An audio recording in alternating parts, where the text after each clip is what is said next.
Tapos ko na nga ipakita sa inyo yung Little Boracay, kaya naman yung tatlong pinuntahan naman namin ngayon yung papakita ko sa inyo. Nandito kami ngayon sa tinatawag nilang Starfish Island. Dito nga sa videong to, hindi ko masyado mapapakita ang lahat dahil nga nalobat na nga yung phone ko. Eto nga para sure talaga na hindi ako malulunod dinodouble check nga ni Daddy Anong yung life vest ko.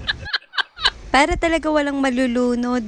Dinaig pa nga ako ni Ate Anika dyan kasi si Ate Anika malakas talaga ang loob. At dito nga sa Starfish Island, dito kami nagtagal talaga. Nagsilanguyan kasi kami lahat dito na enjoy namin. Sobrang ganda pa ng tubig. Tapos tirik na tirik pa yung panahon kaya ang sarap talaga lumangoy. Si Ate Anika at si Barenren nga talaga namang enjoy na enjoy talaga. Napakahilig maligo kabaliktaran ng mommy.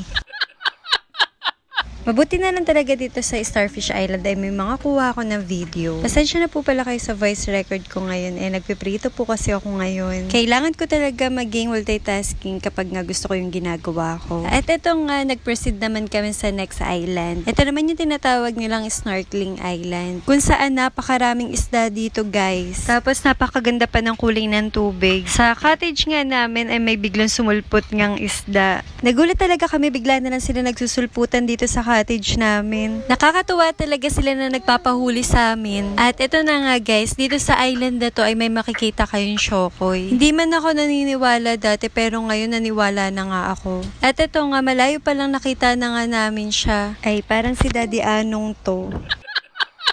Akala ko shokoy na.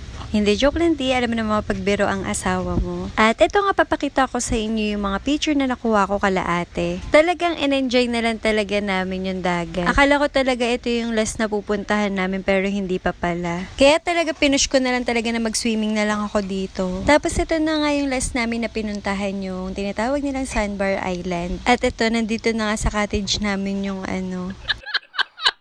Ang dami ko talagang tawa habang nagvo-voice record ako dito. Yari talaga ako kapag napanood niya to. At dito, syempre, sa last naming pinuntahan, in-enjoy na nga ng mga baget. Dahil nga abot na abot namin to. Sa Starfish Island kasi, tsaka sa Snorkeling Island, lagpas tao talaga yung tubig doon. Tapos, eto nga yung mga kuha ng picture namin dito. O, diba, sobrang ganda talaga dito sa Calatagan, Batangas. May nakita nga ako na pinapanood ko na vlogger, tapos pumunta din pala sila dito. At dahil bakasyon na nga nang nakakarami, i-upload ko to kahit anong oras. So, that's it for today's video. Ayun lang. See you on my next mini vlog. Thank you for watching.